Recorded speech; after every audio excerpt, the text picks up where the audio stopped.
Hello guys, welcome back to this channel. In today's tutorial, I'm going to show you how you can monitor your data usage on your laptop or PC with Windows 11.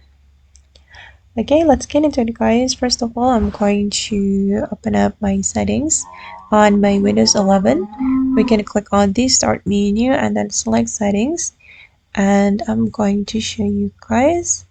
Okay, we can go to the network and internet. And here we need to select the data usage.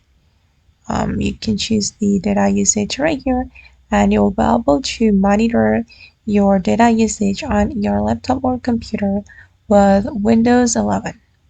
As you can see guys, I have consumed a lot of data for the Chrome application. And here you can also set a data limit for your data usage.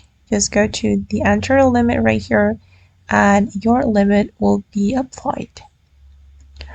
Okay guys, and that's all the way to monitor data usage on laptop or PC with Windows 11.